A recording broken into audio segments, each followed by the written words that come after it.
Perbaikan kinerja analis lokal hingga internasional rekomendasi buy saham GoTo. Capaian kinerja yang solid di kuartal pertama tahun ini membuat daya tarik saham perusahaan teknologi PT GoTo, Gojek, Tokopedia Tbk atau GoTo semakin meningkat. Pasalnya, analis saham lokal dan internasional meyakini GoTo akan bisa mencapai target profitabilitasnya di akhir tahun ini. Lebih dari 80% dari 12 sekuritas lokal dan internasional merekomendasikan buy untuk saham GoTo pasca laporan keuangan kuartal pertama yang dipublikasikan 27 April lalu yang menunjukkan perbaikan kinerja.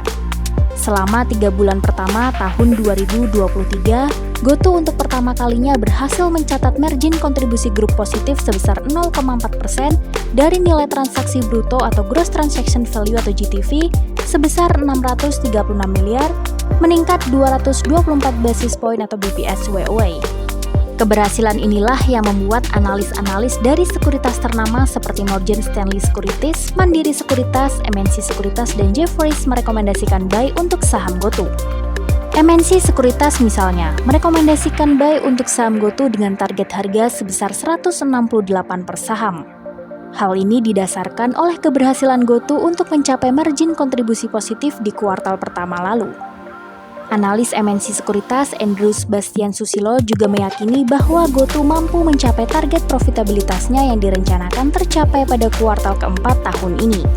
Selain berhasil mencetak margin kontribusi positif, GoTo juga mencatatkan perbaikan kinerja pada bottom line-nya.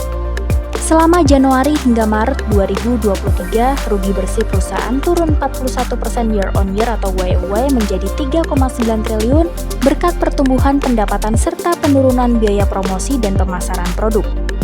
Pada 3 bulan pertama tahun ini, perusahaan mencatat pertumbuhan pendapatan positif sebesar 14% YoY menjadi 5,98 triliun. Pendapatan bersih perusahaan pun tumbuh secara eksponensial pada periode ini, yaitu sebesar 123% YoY menjadi 3,3 triliun. Pertumbuhan top line ini juga dibarengi dengan berbagai upaya penghematan biaya. Biaya promosi dan pemasaran produk misalnya berhasil turun sebanyak 39% YoY atau 2,6 triliun. Upaya ini pun berhasil mengurangi beban operasional berulang atau recurring cash operating expenses hingga 460 miliar atau 17% quarter on quarter atau QoQ.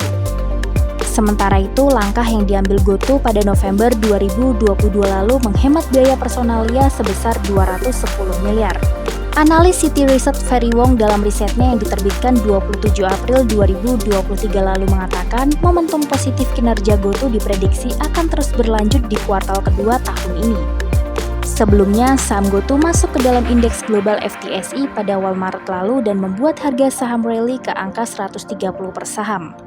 Oleh karena itu, masuknya GoTo ke dalam indeks MSCI nantinya diperkirakan juga dapat mendorong naik harga saham lebih tinggi lagi.